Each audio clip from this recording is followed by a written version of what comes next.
I wonder if there are anyone, especially primary children, who like animals. If you like animals, you can be any age. I like animals too. You like animals, would you raise your hand? I'd like to tell you a story. It's a true story about a certain kind of animal. I'm going to give you a little bit of the backstory. We received a call one day from our oldest son. Our oldest son knows how to throw a frisbee. He can throw it over his head this way. He can throw it behind his back. He can throw it under his leg. He can throw either arm. He can throw it 100 yards. He was on a frisbee team. They call it ultimate. And they were off on a trip. But when he called us, it was something not quite right. He said, "Mom, Dad, there's been an accident. The car that they were driving in had hit something and it had rolled, and the driver had been killed, and the person sitting behind the driver had been so seriously hurt that he had to be life flighted." On that particular day, our son, all of them were in seatbelts. On that particular day, our son had been sitting on the right side of the car in the back.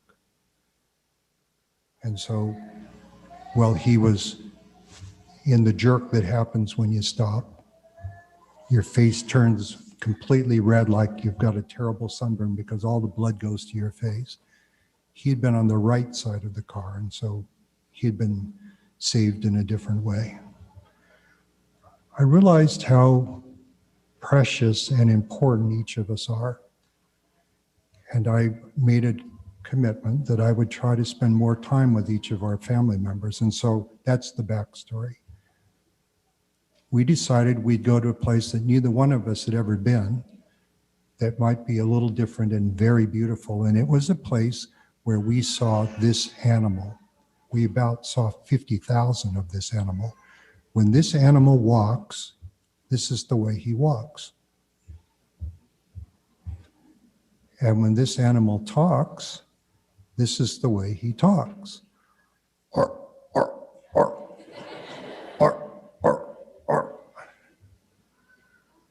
You think it was a lion? A python? When this animal walks,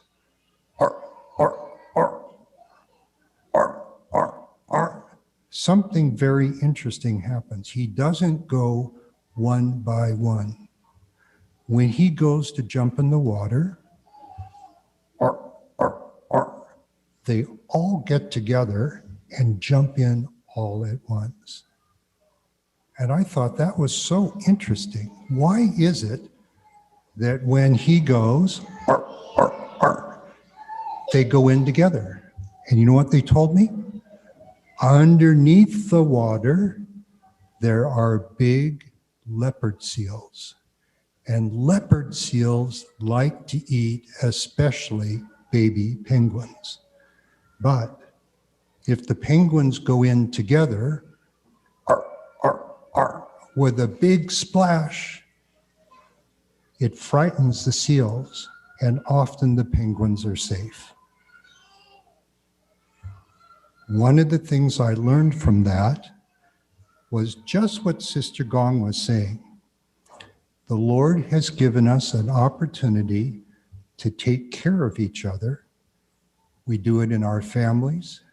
We do it in our classes, in our quorums. We do it when we gather at church. And when we do that in a way that invites our neighbors and our friends too, so that we can be safe together, you could say we create room in the inn, and we always leave the light on so that any one of us, if we should be off the path or coming home late at night, find a way back in. Is that a story that you'll remember? Is that okay to tell you that?